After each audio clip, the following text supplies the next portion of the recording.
Hi, so this is Pulse with Denis Krylov. It's the first podcast we're doing actually in English. And so I'm super excited about, and I have lots of different opinions from my friends who say, okay, you should interview English speaking people as well. We, uh, so we will talk to someone I know for quite a few years. Anton Hedman. So he's with me here from Sweden on Zoom. Anton actually worked for me a few years back, and then he moved back to Sweden. But we kind of still keep the also working relationship, and we talk every once in a while. And the reason I wanted to talk to him today is because I was really interested to know what's going on in Sweden. So since the beginning of this crisis, I started reading about how different approach Sweden took about fighting the virus. And so I don't know many people in Sweden. So I know Anton. So I decided to talk to him, and he's not a medical field. He's not dealing with viruses, but I just wanted to hear his opinion and what he sees, what's happening around him in Sweden, how different it is from what we see pretty much everywhere in the world. So, I talk to people in Russia and Singapore, and everyone has the same story. We all sit at home and we all waiting for something to change, right? So, if you guys don't know, the approach Sweden took is kind of like a partial lockdown. And so, but again, maybe Anton can tell us more about this. So welcome, Anton. Thank you. Good to see you, Denis. Yeah, good to see you. So just in general, is there like government directed approach in Sweden, or is it all more like, okay, you guys have to take care of yourself and you have to do this and this, that's what we recommend? There are definitely there's a lot of recommendations, but there is no like police walking around making sure that you follow those recommendations. But there's so much stuff in place, and people have started getting used to following all these recommendations. So I don't think it's like crazy different from other countries. It's definitely a bit different because we haven't locked down all the different types of places that's been locked down. And we look a lot at our neighboring countries in Denmark and Norway, for example, and they've closed down like non-essential stores and restaurants and things like that. Whereas in Sweden, everything has remained open, but we still have the recommendations to keep social distancing and not go anywhere if we feel sick. And I feel like a lot of people are also afraid to go out, so you don't see people moving around as much just because things are open. So that's exactly like when you read the press. So they say, okay, here everything is on lockdown, but in Sweden people go to cafes and like bars are full, and so you get this picture that things are really different. So, but I guess, okay, let's start like with schools, for example. I have 4 kids at home, so they're all learning from home for a while, for the past 12 weeks pretty much. So what's happening in Sweden, as much as you know? Schools for the younger kids, they have not closed down. And they decided to not close those down for 2 reasons mainly. First, they were afraid that people would still have to go to work. Parents would have to go into their offices. And then they thought that it'd be a risk that they'd leave their kids with the grandparents who are in a risk group. And they didn't want the kids running around with the grandparents.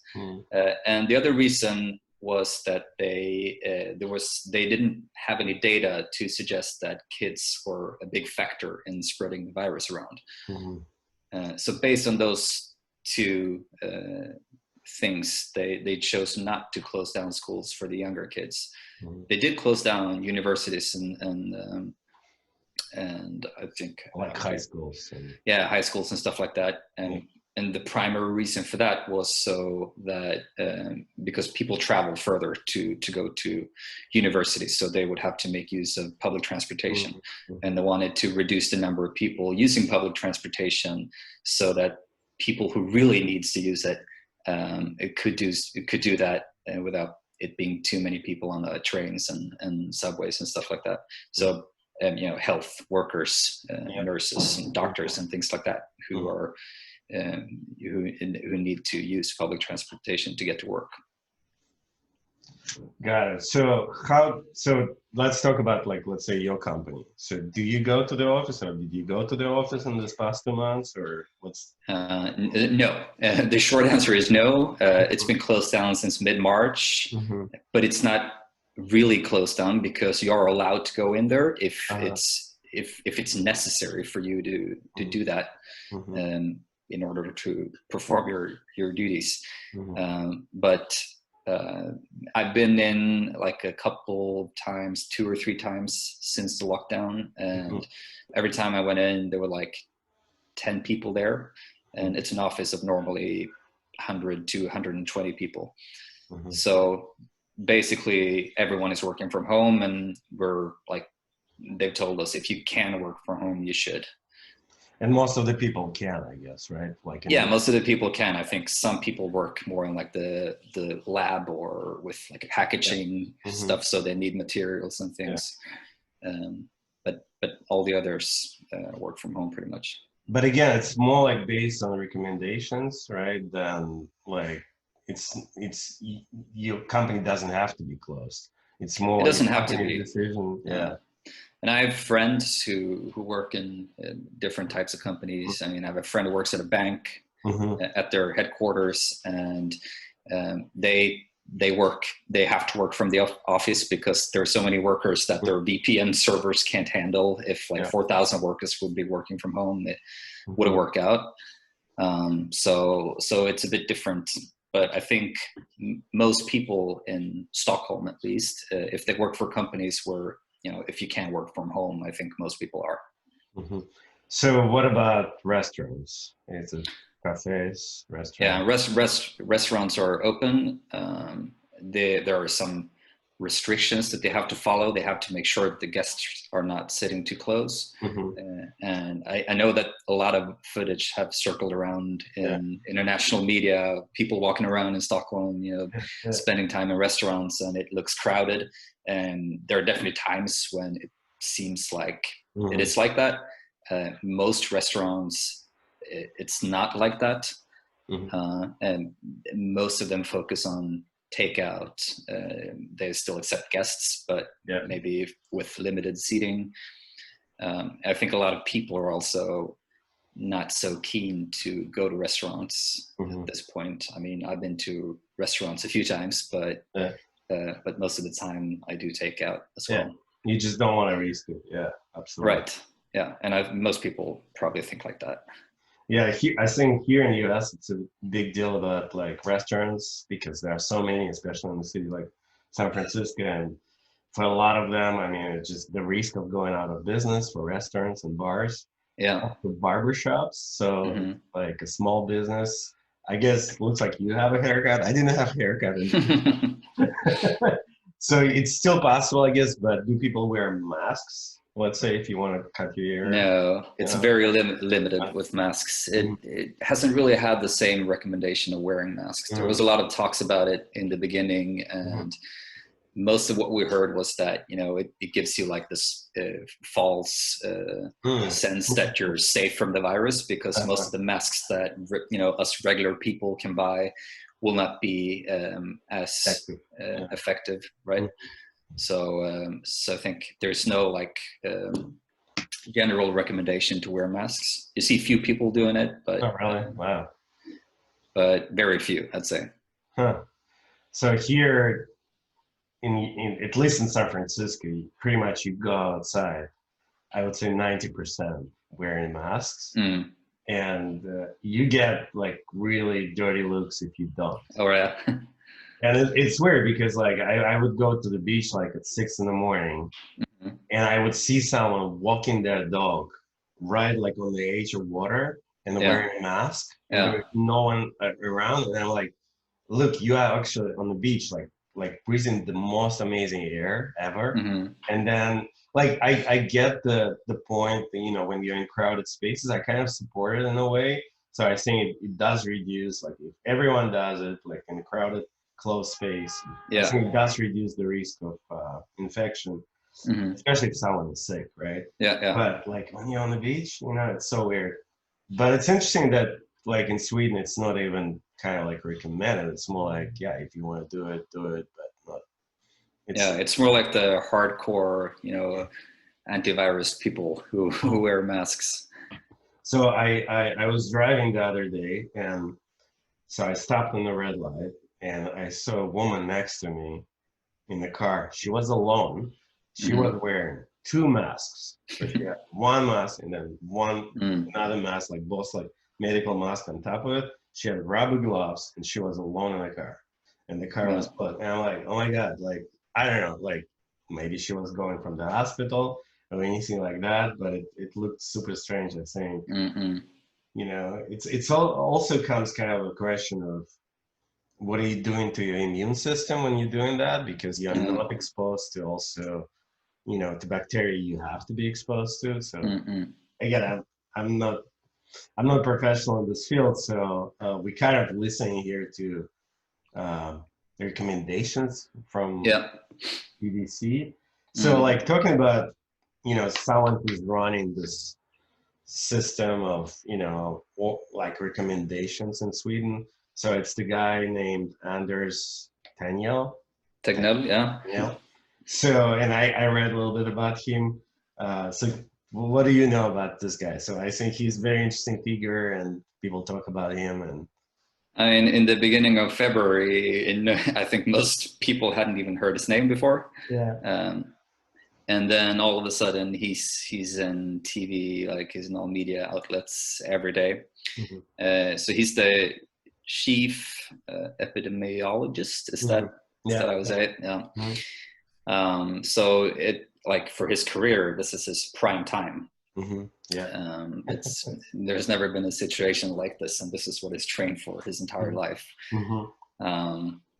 But he's, since Sweden's approach has been a bit different, and obviously a lot of like international media outlets want to interview him as well. So he's had a lot of screen time all around the world. So so he's the guy behind this kind of approach, right? So I mean, he's like the head of a team, so it's not he himself on an individual level, but that's what he recommends to the government when that's kind of his philosophy how to deal with the virus, right? Exactly. Yeah. And I think one thing about Sweden's approach that differs a little bit from other countries as well is that we have taken very few, or the government has taken very few like political decisions. Like a lot of people were screaming for lockdown early on, and the recommendation of the health authorization or the department that Anders Tegnell is the chief of, they didn't recommend a full lockdown because they said it wouldn't be effective. And then the politicians, instead of listening to the people who screamed, they listened to the experts. So what do you think Swedish people, I mean, it can be your opinion, and what are you saying in general? What do Swedish people think about his policy, about the government policies? Do they, in general, support it? Do people want more restrictions? What's the general opinion? As always, these days, it's difficult to sort of decipher all the opinions that are out there, because the ones that who disagree the most are the ones who yells the loudest, especially online. But I feel like a majority of the Swedish people supports the policies that we have in place. But there's a lot of polarization, like there is with any opinion these days. So you hear a lot of people screaming for harsher measures as well. So, and do you think, like, if we talk about support for his policies, do you think it has to do with maybe a strong healthcare system? I don't know what it's like to get healthcare in Sweden, but is it? Do you feel it's better than neighbors, or it's? I mean, we have public healthcare, but I doubt that Swedish healthcare is better than Norwegian, Danish, or Finnish healthcare. I think it's among the top systems in the world for healthcare. I would assume, but not better than our neighbors. So it's not like we're in a unique position to do something, very different than our neighboring countries. But I do think that it's compared to countries outside our neighbors. I think it's an advantage that let us be less stringent with the regulations and recommendations, because the general public health is at a good level compared to other countries. Yeah. It's interesting because Sweden, that's kind of what interested me the most in this situation, is that Sweden has more infections and more deaths than their neighbors, like statistically, but still less than, so the neighbors like Denmark and Norway, who have stricter lockdowns, but then it has less than Italy or Spain, where they've been on the lockdown for a couple of months and pretty strict. It's actually stricter than US. If in Italy for a while you couldn't really leave your town or village, or you couldn't move freely, which actually in the US is still allowed. But then in Sweden it's there's practically no restrictions, and there's still, the numbers are better. So that's interesting why it's happening. So, and I guess there's no answer for that, right? It's like, probably we'll find out a few years from now. Yeah. I mean, we know so little about this still. Not to remember that it's so early on, and even though it feels like it's been going on forever, I know. In the big picture, we're still so early in this pandemic. But I think, one explanation that I've heard is in Southern Europe, Spain, Italy, more people live together under the same roof. You have grandparents and grandchildren and everybody under the same roof. So you're exposed to more people even if you stay at home. And that this spreads the virus. I also think it has a lot to do with timing. We're starting to get reports now that there were some cases already in November and December in France and Italy. So it's really difficult to say when it all began and when it hit each country specifically. If you look at Sweden, if you divide it up by the regions, Stockholm is really the region that's we're providing the steep curve. If you look at the other regions in Sweden, it's not at all as bad. We have some other regions kind of catching up now, but most regions haven't been hit that hard, and there's been no lockdown in those either. So so Stockholm is kind of like a New York of Sweden in a way. It is, and that's another thing. Bigger cities seem to be hit harder, of course. When it starts spreading. Absolutely. So in terms of business life, like how the past 2 months affected like your company, for example, where you work, and if you know about other companies, like in general, I know like here in the US, every business is different. So I know actually some companies who are doing better than they used to, because just the product they offer is more in demand now when people stay home. But overall, of course, it's really hard for businesses. So what's happening in Sweden?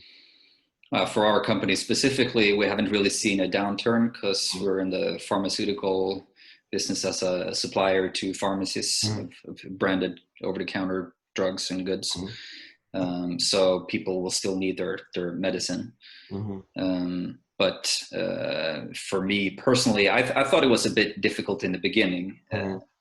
Going full time from home, not being able to just walk over to your coworkers and chat a little bit and discuss things.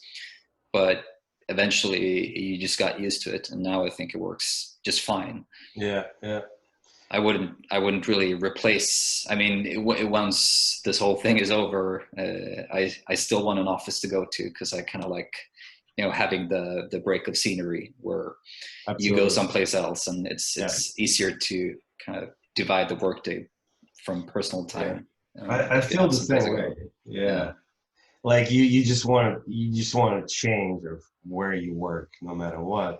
Yeah. And especially if you work from home, or if you work from home, like in my case with kids. Yeah. So it's a little bit more difficult, even though again they stay in home just like me, Mm. right? I remember like in the past for me, I was skeptical about work from home in general because I felt like every person does it differently. Some people are super effective, and others they kind of disappear if they work from Yeah. home, and it's harder to to find them and get Yeah. whatever you need. So I think once we kind of started doing it all together, so it feels like, well, you kind of, all of us have to adjust to a certain level how we Hmm. work, and we have Right. to help each other, right, as a team. So it feels like it started working. I was really surprised. But again, like, I don't think I will give up my business at my office. Mm. So I think it will be, we recently moved right before it all started. And Okay. our Yeah. office is much smaller. And Yeah. I'm like, wow, what a good timing that Mm. we moved, and we didn't keep this much larger office because Hmm. now it would be just completely overkill. And Yeah. so I think even with the office we have now, we might move down the road to a smaller place where we can just Hmm. meet every once in a while, maybe Yeah. two times a week. Yeah. But again, we're a small business, so it's a little bit Mm. different. What are you saying? What do you think will happen in Sweden in terms of like those changes we have now? I talked to a couple of like commercial real estate brokers, and they're all worried about, the state of office leases like down the road, and people will give up their spaces. Do you see the same trend in Sweden? That Um, I feel like, I mean, most of the people I've talked to still agree that it's nice to have an office to go to. Mhm. Then at the same time, I mean, there's other advantages. I mean, all of a sudden you don't spend as much time commuting, and that's sort of, it's kind of nice to have those mornings as well when you just put on the coffee and, Yeah. go sit over by your work desk. Yeah, exactly. Um, so I haven't heard that much worry about it in Sweden at this point. I mean, I've seen, I've read a little bit about it, but um, I think maybe what will be hit first is more like the events, like people won't travel so much for work because now we're getting so used to having all these meetings online and things like that. So maybe we don't have to fly to from Stockholm to Oslo over the day for a meeting in at the Norwegian office. And I know you traveled quite a lot, right? Like for your work. So every once I in a haven't while. done it for quite some time. I Yeah. did a little bit in the past, but we have a lot of people in our company who travel to Belgium every once in a while for meetings at the European headquarter. Yeah. I think that will probably reduce in Hmm. frequency. Hmm. And I'm hoping it will, because Yeah. I feel like it's quite unnecessary Yeah. to travel. When you travel one day, it takes a toll on yourself because you get up super early and you need to be there on time to have, in order to have enough hours to make it productive. And then you come home really late. So Yeah. for me, it's fine because I don't have any kids, but a lot Mm. of people have families and stuff, and it's just difficult to manage those, Yeah. long days. So I think, and I also kind of hope that we will see less like, one day trips for Yeah. work. Yeah. Yeah. Yeah. Yeah. I mean, it's for me. I right when we were, closing the office, Yeah. someone emailed me and said, "Oh, I'll be in San Francisco. Let's meet." And I was like, like we can actually do a Zoom call. So it was Hmm. kind of a first suggestion for me to replace in-person meeting to Zoom call. And I think it also has to do with, I mean, for me personally, as someone who's running the business, Yeah. I have this luxury kind of to choose with whom I want to meet and with whom I would rather talk on the phone. Hmm. And so this person was kind of the latter. So I was like, well, we really don't have to, we can figure everything just over the phone. And then you have people who you really want to see and you want to Yeah. exchange kind of creative energy and talk about different things. And I am surprised, even we talk right now with you, that and you're on a different continent, right? So, Mm-hmm. I mean, it does feel now that we are all closer to each other, and maybe because in the past 2 months we had so much, practice and in this remote calls that people start kind of communicating easier Yeah. over the video conferencing.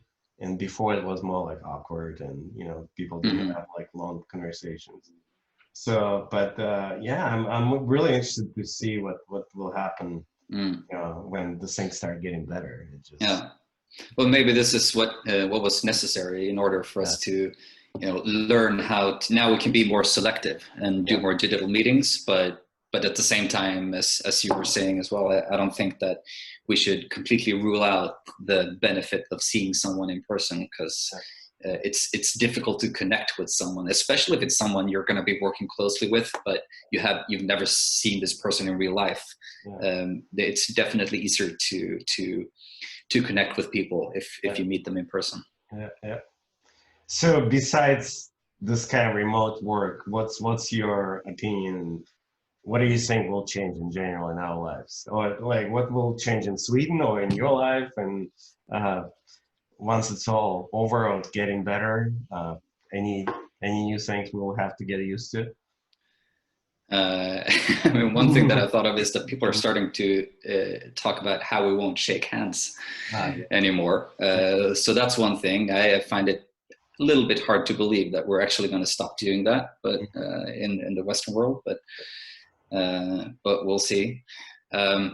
Otherwise, I mean,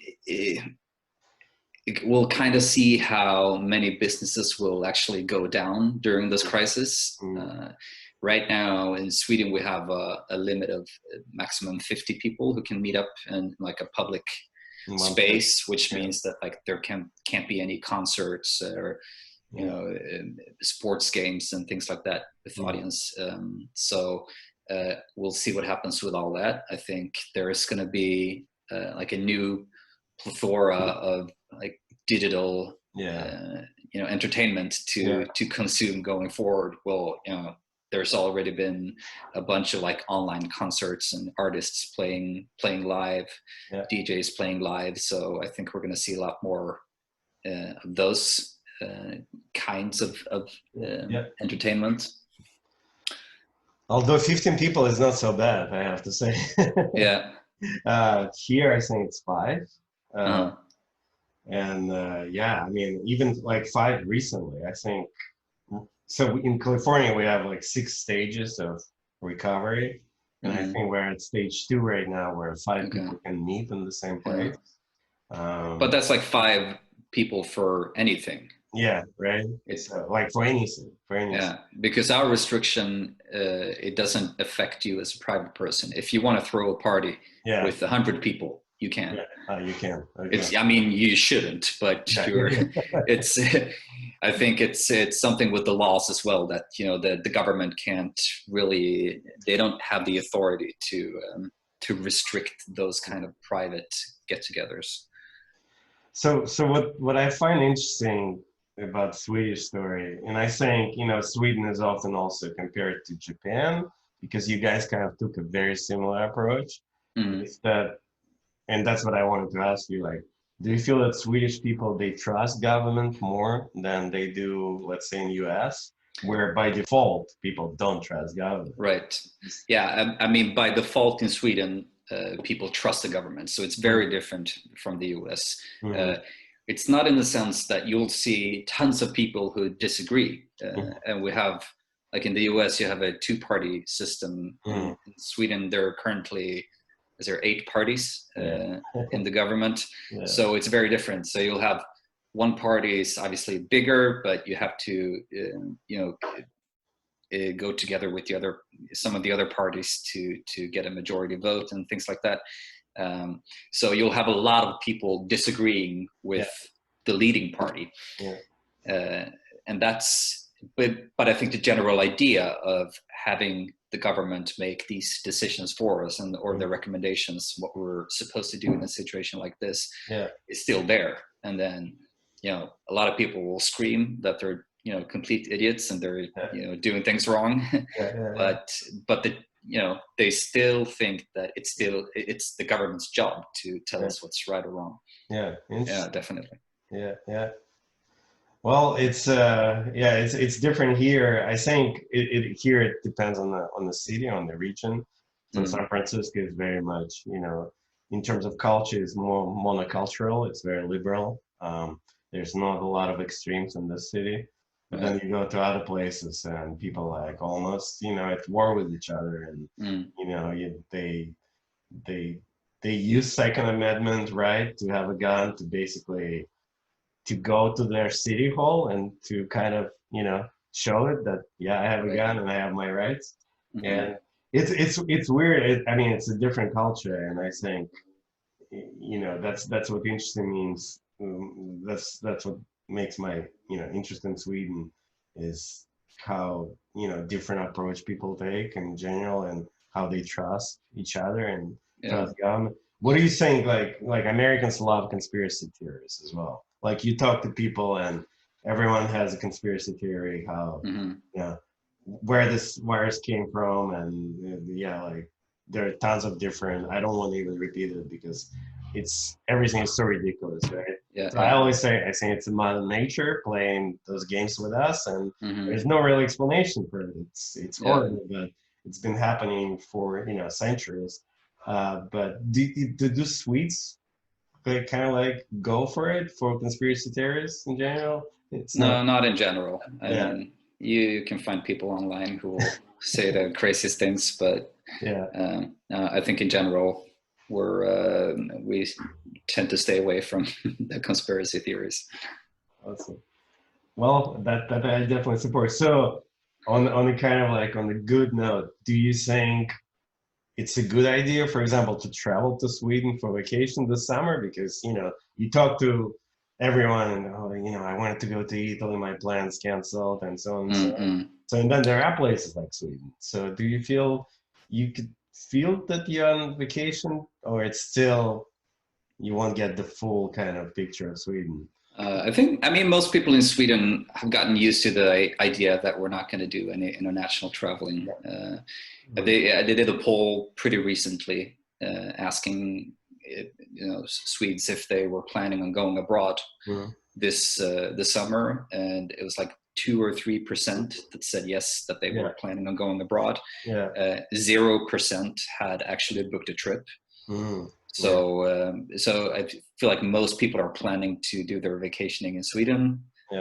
That's still a bit up in the air because we don't have yet any clear recommendations of where, should we travel freely within the country, because that could cause unnecessary spread of the virus as well. But at the same time, it seems like things are slowing down a bit. So most people are probably planning on seeing parts of Sweden that they haven't seen before. Cool. Well, I think everything what we discussed, we have to say that the time will show, right? What Swedish model worked. If it was the right approach, I really hope it was, because what I like is that it's more intelligent approach, in my opinion, because like you like you said, you close university because people have to travel for it, but then you still keep the elementary school open. I think it's more it's an approach where more like thought was put into it, so I hope it works, but time will show, right? So we really have to see in the long run, because I no doubt that we would have seen less deaths if we had closed everything down like Denmark and Finland did. But we will see what happens in the fall. I mean, and this is the weird thing, because now people get so defensive with their own countries, policies, and Swedes speaking to people from other countries try to defend our position. And that's the weirdest part, because we're talking about life and death. So it's so weird to say that, hoping that your own country's response to the crisis was the right one, because you're hoping that as few people as possible in all countries suffer or die from the virus. So it's weird to be talking about. Yeah. Yeah, I have to add to based on what I read is one of the reasons Sweden took this approach, because they want to create this immunity by the fall, that most of the people already are immune to the virus. Yeah, yeah. There's no second wave. Yeah, so and that will show too, right? So yeah, I mean, there's been a lot of talk about this herd immunity, yeah. But I don't think it's ever been like the official strategy to go there. There was a lot of talks about it in the beginning when the UK was sort of going the same direction and planned to do the same thing, and then a new study came out showing that thousands and thousands of people in the UK would die if we continue that path. Yeah. So they changed their path. Yeah. But I don't think that Sweden has ever said that, you know, our policy or strategy is to get to herd immunity. Mm-hmm. And the first reports on how many people what percentage would be required to have the virus was like 60% or something. And now that just sounds crazy. And the last, they've done some studies on, I think it was early April, we have the last numbers from, and 7.3% of people in Stockholm had the virus. You know, they were infected at that point or had antibodies. Yeah. So they had been infected, which is, you know, much lower than what a lot of scientists had believed. Yeah. Yeah.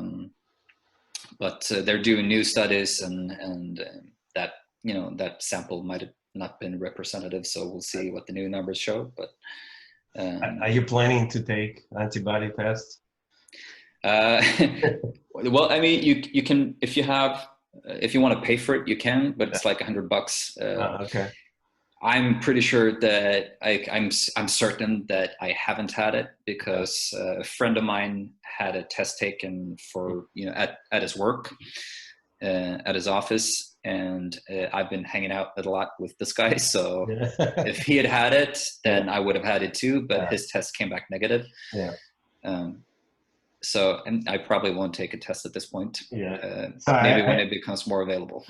I took this test actually, and my, you know, surprisingly my insurance is paying for it. And okay. Yeah. So I took the test. It was negative as well. So it looks like I didn't have it. But yeah, it's they say that the test might be kind of, you know, 30% wrong as well. So, but yeah, in any case, I hope we won't have it. Yeah. But we won't have the virus. And right. I do know a few people who had it, and it's interesting. So I was on a Zoom call yesterday. A friend of mine had a birthday, and there were 6 people, and then like a couple of us in the US, and then 4 people in Russia. And from these 4 people, 2 already had the virus. So from 6 people, 2 had the virus. Kind of very light form, but they had the official diagnosis, and they stayed home, no hospital or anything. But then, you know, you just think about the numbers. Wow, it's just like so many people, you know, already start having it. So it's scary, but at the same time, you know, I always tell myself most of the people have very minor symptoms, and let's hope that that's the trend, you know.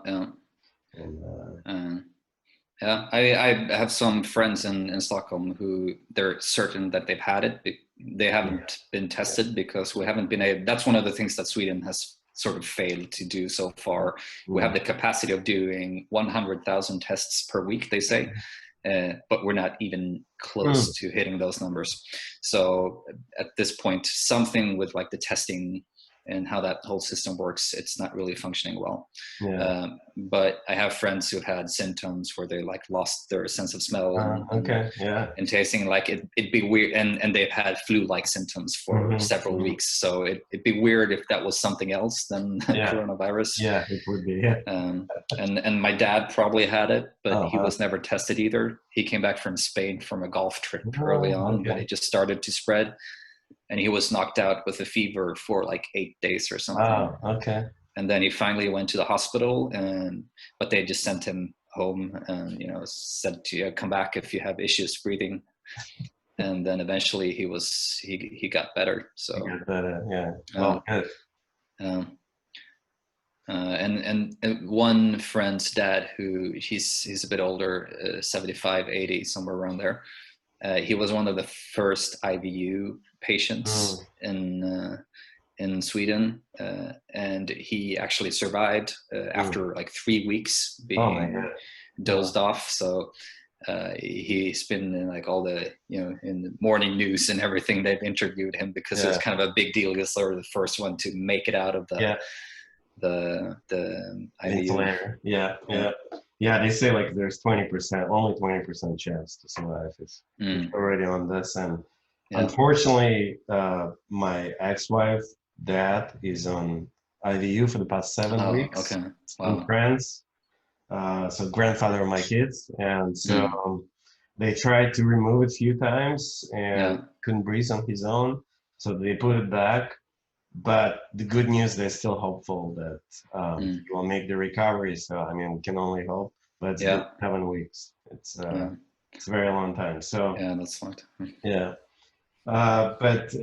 So let's maybe talk like a few months from now, and then we can exchange, stories what happened. So. Right. Yeah.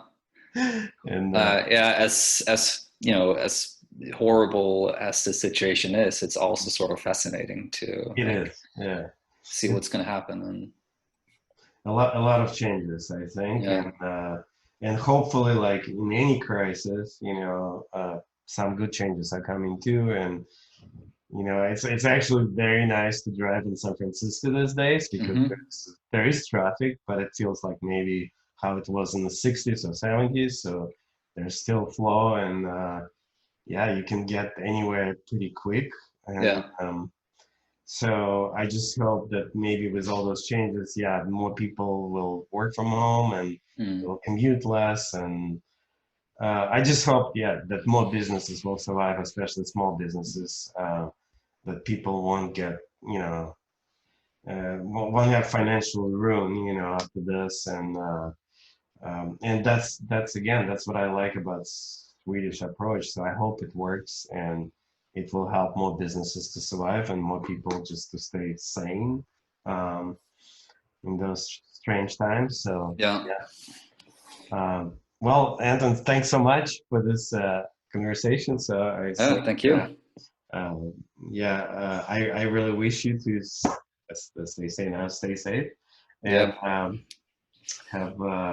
have wonderful summer too. So even if you don't travel anywhere far, so Stockholm is at its best in the summer. So I've been once in Stockholm in the summer. It's beautiful. Truly is. Cool. Well, thanks so much, and we'll talk soon. All right. Stay safe. Take care. Thank you.